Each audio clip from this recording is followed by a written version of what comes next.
back to Linda's Pantry. So today I've got a canning video, yay.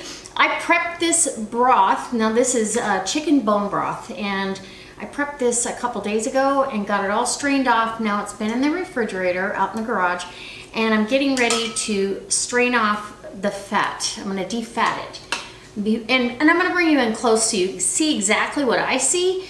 But I'm gonna do this in quart jars. I've been buying stock. When I go to Costco, I'll buy 6 quarts of chicken stock, and it doesn't have the bone broth qualities. It doesn't have the other flavors that I put in here, and I think there's more sodium. There's no sodium in here. And so I feel like I'm giving myself a better product to use, and I'm getting 7 quarts instead of 6. I figured it out. It's about $10.99 for those 6 quarts at Costco. I can do this if I get the chicken on sale. I can do this for about $6 or $6? So under $1 a jar, but that's using organic vegetables. You know, it's really using the top of the line. I mean, I used a whole chicken, that free range chicken. I actually put chicken feet in here for the collagen factor, because we all need that collagen. Good bone broth is good for your gut health. It's good for your joints, a number of things. Anyways, and I love to cook with it. So I've got my canner heating up. It's got my 7 quart jars in there with water in them. They'll get hot, and while this is heating up, and then we'll get to jarring it up. That's how simple it's gonna be. But the reason I didn't show you how I did this, it's not really about how I did this as much as it is about how I'm canning it and what I do for the canning process. I'm gonna bring you through the whole step-by-step throughout the whole thing. And it's a short canning session because quart jars of stock, chicken or beef, only have to go for 25 minutes. If you're gonna do vegetable though, it's 35 minutes. So keep that in mind. All right, let's get to defatting. You want to? Come on in. Don't forget, I've got links down below. I'll have a link to the All-American Canner, and I'll even try to get a link to this 12 quart Cuisinart contour pot that I always use. This gives me 7 quarts anytime I want to fill jars with barbecue sauce or whatever. I know I can get 7 quarts out of there, so, and I don't have to put a big 22 quart stock pot. So one chicken, 2 packages with 3 thighs in each, so 6 chicken thighs, and a small package, 2-pound package of chicken feet, and then olive veg. You got a good start to some bone broth. All right, so to defat, I've got, this is from Tupperware. I love it, and my Tupperware link is down below as well. But this is a potato masher, but it works great for this because I can get in here and strain off just the fat. Can you see how gelatinous that broth is? That's exactly what you want. That means I've got a good amount of collagen and all those things that we need, that we don't get enough of because we throw away parts of the animals that we probably shouldn't be throwing away. We should be consuming it, but this is a good way to get some of it in our system. So this, I will save this fat, and the next time I make a savory pie crust or a batch of dumplings, guess what? I'm gonna use this. This is pure schmaltz. No, schmaltz. Anyway, it's not schmutz. Okay. And I don't mind if there's a little bit of fat. I've actually canned chicken fat before and had every jar seal, so I'm not gonna worry too much about that. I do want as much of that broth though. So anyway, there we go. I'm getting it. So here we go. That's as good as I need to get, but see how gelatinous? That is what you want. That's why I wanted to bring you in close. This is got a lot of gelatin in it. That's awesome. Okay. We're gonna set that aside. This is going on the stove until I bring it up to a boil. I want this boiling hot. When I put it in the jars, hot canner, and I'll keep my canner at 180, and hot liquid going in. Hot product, hot jars, hot lids, because I'm using all but one are Tattler lids. The other one's a button top lid, and yeah, we're going in. All right. Okay guys, so sorry for the close-up, but I know you guys want to see this firsthand. So I'm going to strain my broth again, and this is a reusable vegetable bag that you can buy to get your vegetables at the grocery store. And it's really a fine mesh, so I like using that when I'm doing this on the fly. So I'm going to stir this broth around. It's nice and hot. My jars are hot.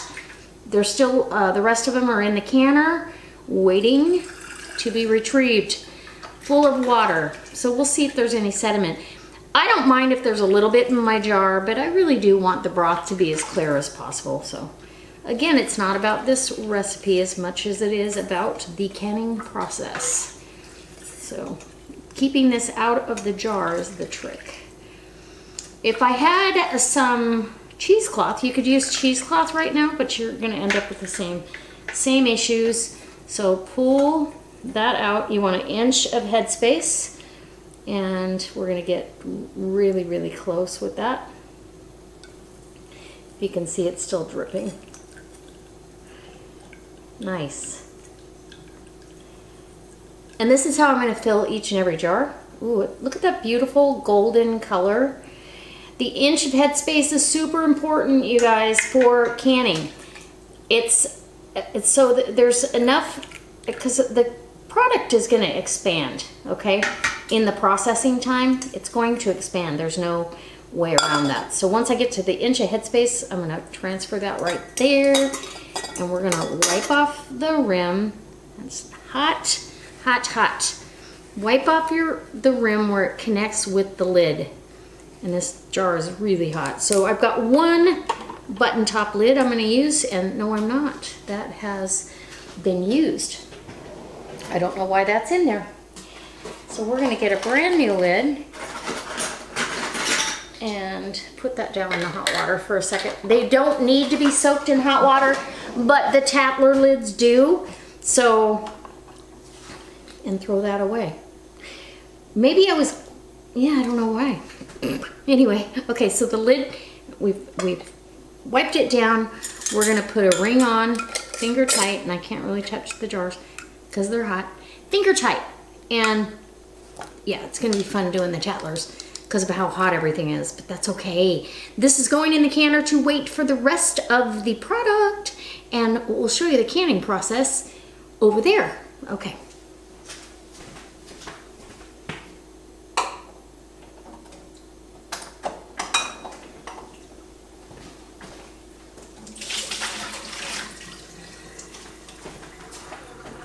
I like to have 2 jars out at all times. So I'll be back and we'll just keep filling jars.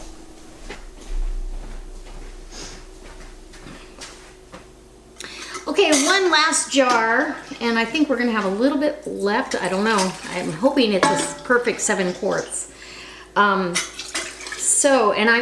I have the chicken in here and all the product, this 12-quart stock pot, just an FYI, is full as it can be.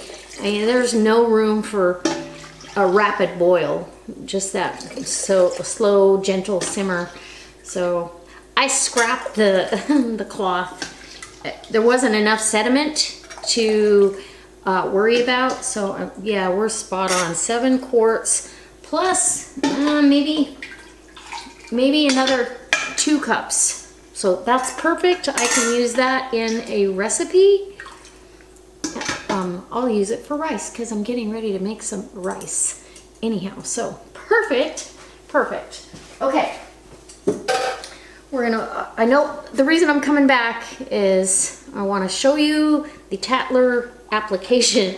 So the Tattler lids are a 2-piece thing. For those of you that aren't familiar with them, they're reusable. The gaskets, the red gasket, is reusable up to 10 times. And I put a little Sharpie marker on it every time I can. Right before I can, I put another marker on it so I know how many times it's been used. So you just place it on there. The top is reusable indefinitely, the Tattler top. So I'm gonna put, and these jars are so very hot, product's very hot. Tighten it finger tight, and then you're gonna back that off 1/4 of an inch. And the reason you do that is so it can vent. It has to be able to vent. That's why the button top lids, it has to be able to vent, or it can buckle, or it can, you know, you can cause all kinds of problems. It's designed to let the product vent as the product expands in the jar. It doesn't mean your product's gonna boil out of there if you regulate your temperature, but yeah, it has to vent. So 1 inch of headspace, back it off 1/4 of an inch. I'm gonna put it in the hot tub with the rest of them, and I'll bring you over there. Okay guys, I'm putting the last one here in the canner. The canner is full. I put 3 inches of water in this All-American. This is a 921. I'll leave a link down below for one of these. And I have about 2 tablespoons of white vinegar. I'm gonna put that right in the water. It keeps the water from getting our jars all icky and cloudy. It washes off if you get cloudy jars.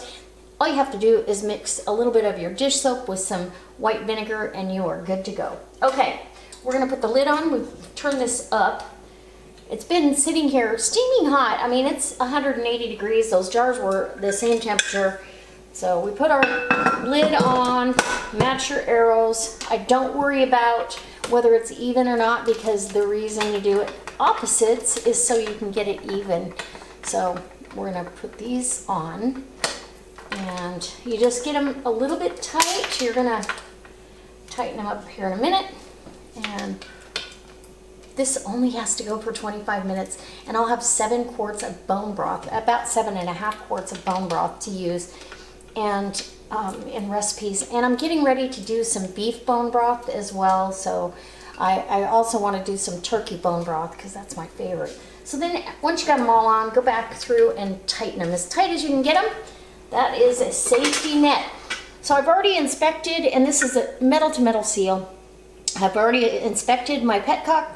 Light shines straight through like a toothpick size hole, so that's gonna vent. As soon as it comes up to temperature and vents a steady stream of steam out of that for 10 minutes, then we can put our weight on it. And for my altitude, it's a 10-pound weight. I'm about 242 feet above sea level. So if you're over 1,000, you need to adjust accordingly. Please follow the FDA recommendations for that. Safe canning. Anyway, all right, I'll be back when it's venting. Okay guys, it is time to put the weight on. So you line up the weight for your area and just pop that right on there. And now it can start building up pressure. It's already started a little bit, and the gauge will tell me that when it gets to 11 pounds on the gauge, is gonna release 10 pounds over here. So the principle is, as soon as the pressure builds up in the canner, this is gonna jiggle and release some of that pressure. It releases enough, and then it waits till it gets back up, and so it maintains a constant pressure, which creates the heat that kills anything that might be bad for you. So I'll bring you back when it's in the processing time, and that's as soon as that starts to jiggling, I'll start my timer for what? 25 minutes. Okay, so once this starts doing its thing and doing that little dance, then you want to keep it here. We're gonna watch this and get the stove. My sweet spot, you're usually gonna have to turn it down. The sweet spot on my stove, and this is gas, is between a 4 and a 2. And it doesn't have to jiggle like that constantly. It can be just a couple times a minute. As long as it is constant, you get jiggling every minute. So the dial says 11 pounds. I just, as long as it doesn't start creeping up on me, I'm good to go. So, and when you do adjust really small increments, because you'll have to go back up if you're not careful, and that can cause siphoning in your jars. So I just turn it down on the lower side of between 4 and 2. And this is going for, what, 25 minutes. See, now it's stopped. And it'll kick back on again. As soon as the pressure builds back up, it will kick on again here. And it's doing a real slow release right now anyway. So, yeah. So that's what you want to hear. Okay, now that the canner has sat here for 10 minutes, letting out the steam and kind of getting the jars acclimated, even though they're actually underwater. Believe it or not. because when you put 3 inches of water and then you have 7 quarts in there, and I might have had a little extra water from the other jars. So I try really hard not to tip my jars. Just because, and the liquid is still very expanded in here. So I am going to show you, so you can't see under that 1 inch headspace. So I'm going to set this down. I'm going to grab it with both. I can't show you on camera on this one, but I will on the next one. So I just dab off that liquid off the top. If you ever hear any spewing or anything, now I'm tightening the lid as tight as I can get it with holding it and tighten it down. That's going to allow the Tattler to go ahead and seal. So I'll bring the camera down so you can see what I'm doing on the next one, and then we'll get the rest of these out.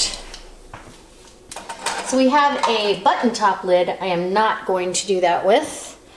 I'm going to leave it. And these actually loosen up on you. I just dab off the water. Just because it makes me crazy. No tipping. Get these out of here.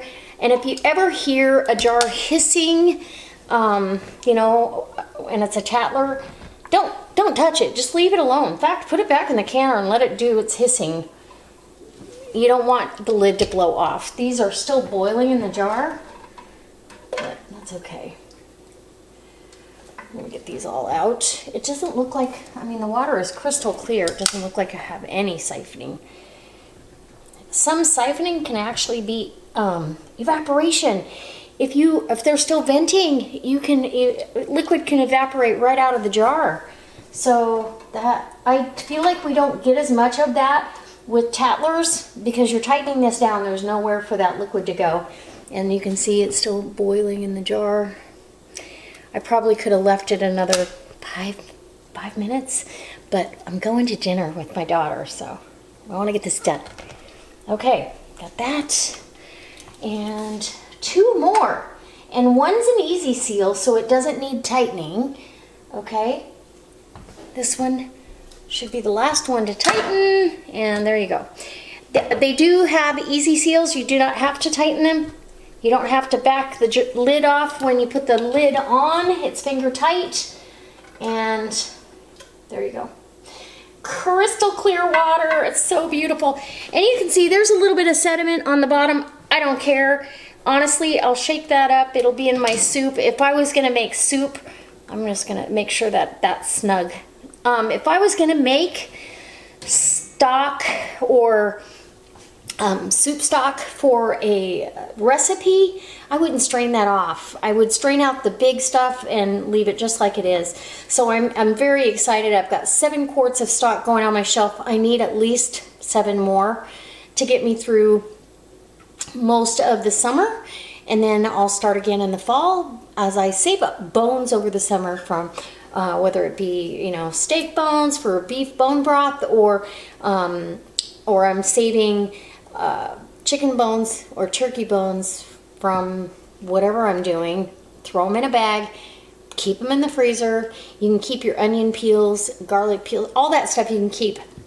I tend to not keep a lot of that only because I'm limited on the room I have. So anyway, okay, I've got 7 quarts of beautiful, beautiful chicken bone brothing. So guys, if this inspires you, I hope it inspires you to go ahead, try your hand at home canning. This is an easy way to get started, and it's an inexpensive way to put something delicious on your shelf. Saves you money in the grocery store, and we're not putting cartons and cans into our landfill. We're reusing these jars and reusing these lids, and yeah, we're helping the environment. You can think of it that way too. All right, we'll see you next time for another delicious recipe. Quite assuredly, I'm going to be using some absolutely delicious chicken bone broth. All right, bye.